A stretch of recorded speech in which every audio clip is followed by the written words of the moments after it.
3 দিন হয়ে যায় নবী আমার কোনো খাবার খায় না। 3 দিনে নবী আমার 3টা পাথর পেটের ভিতরে বাড়ছে। ক্ষুধার জ্বালা আর ভালো লাগে না। মুসলমান ভাইরা রে, নবী আমার 3 দিন খাবার না খাইয়া পেটের ভিতরে 3টা পাথর বাঁধিয়া হযরত আবু বকরকে লক্ষ্য করে বলতেছে, বাবা আবু বকর, বাবা আবু বকর, আবু বকর রে, তোমার ঘরে কি কোনো খাবার আছে রে বাবা? হযরত আবু বকর কেমন সাহাবী ছিলেন? হযরত আবু বকর বলতেছেন, নাই গো নবী নাই, যা ছিল নবী গো সব ইসলামের রাস্তায় দান করে দিয়েছি। জোরে জোরে বলুন সুবহানাল্লাহ। তারাও মানুষ, আমরাও মানুষ। যা ছিল সব কিসের জন্য দান করছে? ইসলামের জন্য দান করেছে। কিন্তু আমরা মুসলমান আজকে হয়ে গেছি এমন নাদান মুসলমান, কপাল পুরা মুসলমান হয়ে গেছে, ইসলামের জন্য কিছুই করতেছে না। কথা বলেন ঠিক কিনা? তাদের জীবনটাই শেষ করে দিয়েছে। আল্লাহর নবী উহুদের জমিনে এরকম দান মোবারক শহীদ করে ফেলছে, মাথার ভিতরে লোহার কয়রা হেলমেট পর্যন্ত ঢুকছে, এরপরেও কিন্তু নবী আমার ইসলাম ছাড়ে নাই। কথা বলেন ঠিক কিনা? আমাদেরকে জান্নাতি বানানোর জন্য কষ্ট করছে। নবীর সাহাবারা সব ছেড়ে দিছে। আর এলাকার মানুষ, ও বাঙ্গাবাড়ির বন্ধুরা, আর বাড়িতে বৈশা থাইকো না, নবীর প্রেম লইয়া, নবীর আওলাদদের প্রেমে লইয়া আজকের মাহফিলে বসে যাও। আমি আজিজুল বলতেছি, তোমাদের কথা আল্লাহ খুলে দিতে পারে। জোরে জোরে বল সুবহানাল্লাহ। আমার মুসলমান ভাইরা, এইবার আমার নবী লক্ষ্য করে দেখে হযরত আবু বকর যা ছিল ইসলামের রাস্তায় দান করে দিয়েছে। এইবার কি করবে নবী আমার? হযরত উমরকে লক্ষ্য করে বলতেছে, বাবা উমর, বাবা উমর রে, তোমার ঘরে কি কোনো খাবার আছে? হযরত উমর বলতেছে, নবী গো, ও মায়ের নবী গো, নাই গো নবী নাই, যা ছিল নবী গো সব ইসলামের রাস্তায় দান করে দিছে। একবার বলেন না আল্লাহু আকবার। মুসলমান ভাইরা, তারা আল্লাহ আল্লাহ রাসূলকে কেমন ভালোবেসেছে রে! সমস্ত সাহাবীরা জীবন দিয়ে ভালোবেসে গেল, তুমি আমি কেন পারি না রে বন্ধু? একটু দেলতারে বলতারে বলো, হেরে বোন, এই এলাকার কত ঘুরবি, নবীর সাহাবারা সব দিতে পারলো, তুই কেন পারলি না রে? ও বন্ধু, আজকের থেকে পরিবর্তন হয়ে যা, আর জীবনে দুনিয়া দুনিয়া করব না। তোর আগে অনেক বাড়ি আলা ছিল, আমার বাবা ছিল, দাদা ছিল, তারা খালি হাত চলে গেছে, তুইও চলে যাবি রে বোন। আর জীবনে একটা ওয়াক্ত নামাজ কাজা করব না, একটা ওয়াক্ত নামাজ ছেড়ে দিব না। এইরকম ভাবে যদি আপনি সাজ্জাদ তওবা করে এই জায়গা থেকে যাইতে পারেন, অবশ্যই অবশ্যই আপনি জান্নাতি হয়ে যাবেন। শুধু জান্নাতি না, ও বন্ধু, আমি আজিজুল হাকিম বলতেছি, শুধু জান্নাতি হবেন না, জান্নাতের ভিতরে সবচাইতে বড় জান্নাত জান্নাতুল ফেরদাউস। ওই জান্নাতুল ফেরদাউসে আপনার জন্য আল্লাহ লিখে দিবে। জোরে জোরে বলুন সুবহানাল্লাহ। আর জোরে সুবহানাল্লাহ। জান্নাতুল ফেরদাউস ছোট মনে করতেছেন?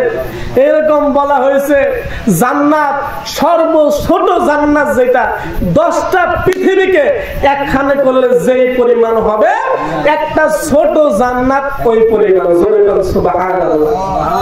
আর আমরা যদি আজকে 5 বিঘা সম্পত্তির মালিক হই, ওই আর কেউ ধরে রাখা যাবে, কথা বলেন ঠিক কিনা?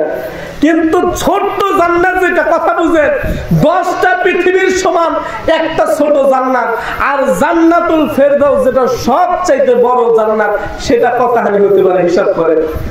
এই জন্য দুনিয়া 50-60 বছরের জিন্দেগি ছাইরা দেন, এই মায়া মহব্বত ছাড়েন, আল্লাহ ওয়ালা হয়ে যাবেন, চিরস্থায়ী জান্নাতি হয়ে যাবে। মুসলমান ভাইরা আমার, ও বন্ধু আমার, আল্লাহর নবী দেখতে পাইলেন হযরত আবু বকর সব ইসলামের রাস্তায় দান করেছে, হযরত ওমর সব দান করে দিয়েছেন। এইবার কি করব? আমার মায়ের নবী ঘরের ভিতরে যাইয়া এইরকম একটা চাদর দিয়ে পেটটা বাঁধিয়া সোজা হযরত ফাতিমা রাদিয়াল্লাহু তাআলা আনহার বাড়ির দিকে রওনা। মুসলমান ভাইরা, নবীর প্রেমিকেরা গো, দেখো নবীর মেয়েরা ও মা বোনেরা তারা কত কষ্ট করে গেছে, তাদের বাড়িতে 3 দিন হয় রে, ওই বাড়িতেও কোনো খাবার আয়োজন হয় না। 2টা সন্তান ইমাম হাসান ইমাম হুসাইন মার পাশে দাঁড়াইয়া ডাক দেখে, মা গো ও মা, মারে আজকে 3টা দিন পার হয়ে যায় গো, কোনো খাবার দিতে পারো না গো মা, আমার ক্ষুধার জ্বালার তো ভালো লাগে না গো মা। দেখো গো মা, দেখো পেটটা পিঠের সাথে লাগিয়া গেছে রে মা, মারা আর তো ক্ষুধার জ্বালা সহ্য করা যায় না। ও মা, তোমার কাছে যদি খাবার চাই গো মা, মাগো তুমি শুধু দেখি পানি গরম করো গো মা, আমাদেরকে কি কোনো খাবার দিবা না? দুনিয়ার এমন কোন বাবা মা আছে রে সন্তানের এইরকম কষ্টে সহ্য করতে পারে? নবীর মেয়ে হযরত ফাতিমা চক্ষু দিয়ে দর দর করে পানি ছেড়ে ডাক ডাকে আল্লাহ, এই একটা বার ডাক ডাক আল্লাহ, আর জোরে বলেন আল্লাহ। মুসলমান ভাইরা আমার আল্লাহরে ডাক দেখো, মালিক রে আল্লাহ আমার সন্তানেরা খাবার চায়, আমি মা আমার সন্তানদেরকে খাবার দিতে পারতেছি না। আল্লাহ যাদের ব্যাপারে আমার বাবা বলছে জান্নাতে যুবকদের সরদার হয়ে যাবে, ও মাওলা তাদেরকে কোনো খাবারই তো দিতে পারি না। আমার মুসলমান ভাইরা নবীর মেয়ে ফাতিমা এবার বলতেছে, ও আমার সন্তানেরা রে, আমার বাবারা যাও বাইরে একটু খেলাধুলা করো। আমি মায়ের মন বলে রে, আমার আল্লাহ হয়তো আজকে কোনো একটা ফায়সালা করে দিবে। মুসলমানেরা রে, নবীর 2টা রাতে ঘর থেকে বের হয়ে আসলে লক্ষ্য করে দেখে দূর থেকে আমার নবীরে দেখা যায়। সুবহানাল্লাহ,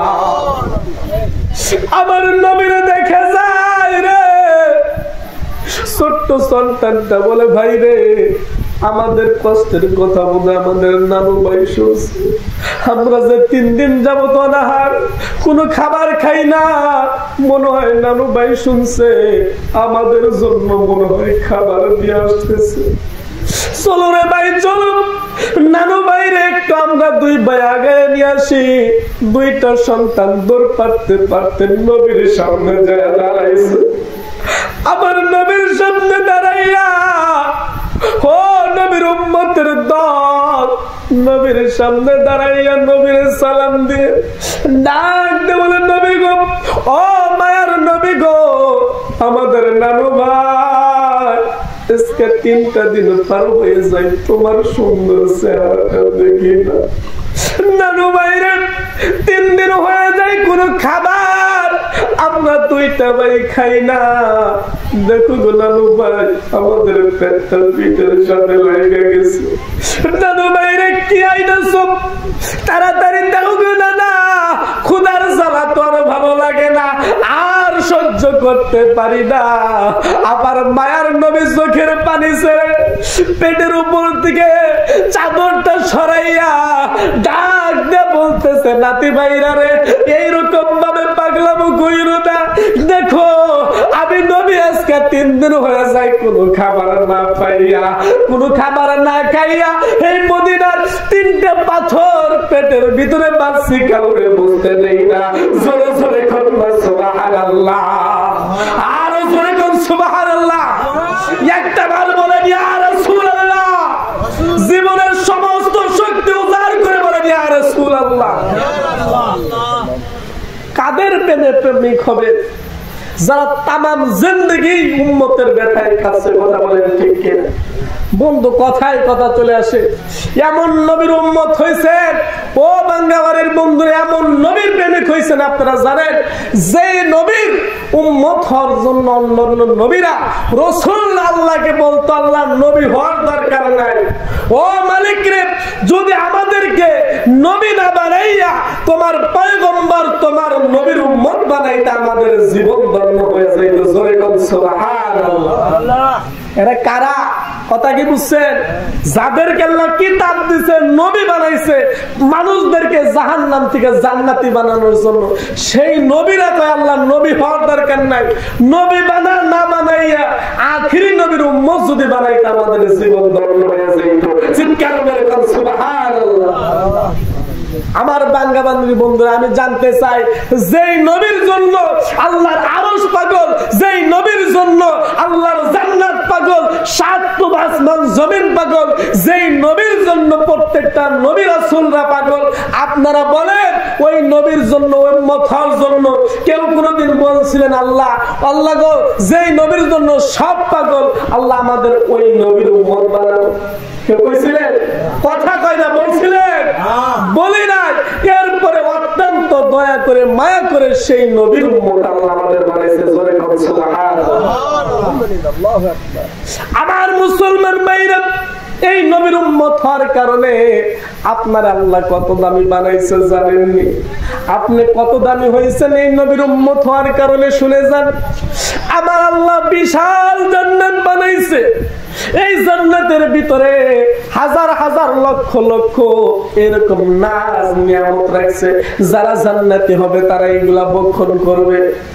মুসলমানদের এই জান্নাত বানানোর পর হাসরের ময়দানে যেই দিন বিচার আচার শেষ হয়ে যাবে, জান্নাতের যাওয়ার জন্য এরকম জান্নাতের গেটে যাইবে।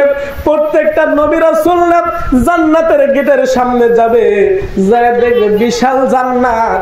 এই জান্নাতের গেটের মধ্যে তালা ঝুলানো দেখা যায়। জোরে জোরে বলুন সুবহানাল্লাহ। প্রত্যেকটা নবী রাসূলরা বলবে ও মালিক রে, আল্লাহ এত সুন্দর জান্নাত বানাইছো আল্লাহ, শুনছি জীবনে কোনদিন এই জান্নাত চোখে দেখলাম না, এত নাজ নিয়ামত রাখছো আল্লাহ, শুনছি জীবনে দেখতে পারলাম না। ও মালিক রে, আমরা তো তোমাদের নবী, আমরা তোমার রাসূল আসছি, আল্লাহ জান্নাতের দরজাটা এবার খুইলা দাও।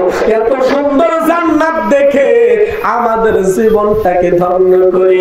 আমার আল্লাহ বলবে, আমার আল্লাহ বলে ও আমার নবীরা, আমার রাসূলরা, আমি আল্লাহ এত সুন্দর জান্নাত বানাইছি সত্য, এতটা নাজ নিয়ামত রাখছি সত্য, আবার আজকে যে তালা লাগাইছি এইটাও সত্য। কিন্তু কেন তালা লাগাইছি জানোনি? ও আল্লাহ কিসের জন্য তালা ঝুলাইছো? শোনো রে আমার নবীরা, আমার রাসূলরা, শোনো আজকের তালা ঝুলানোর কারণ আমার আখিরি নবী, আমার আখিরি নবীর উম্মত। চিৎকার মেরে কন্যা সুবহানাল্লাহ। নবীরা বলবে আল্লাহ কারণ কি? আমার আল্লাহ বলবে ও নবী রাসূলরা শোনো, আজকের তালা ঝুলানোর কারণ আমার হাবিব, আমার হাবিবের উম্মত যতক্ষণ পর্যন্ত আমার হাবিব তার সমস্ত উম্মতদেরকে না নিয়ে জান্নাতে যাবে, তোমরা যত নবীরা আসো না কেন, যত রাসূলরা আসো, তোমাদের জন্য জান্নাত খোলা হবে না। জোরে জোরে কান্না সুবহানাল্লাহ, আর জোরে সুবহানাল্লাহ।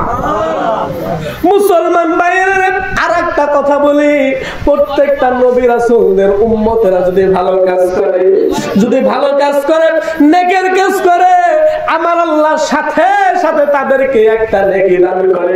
জোরে বলুন সুবহানাল্লাহ।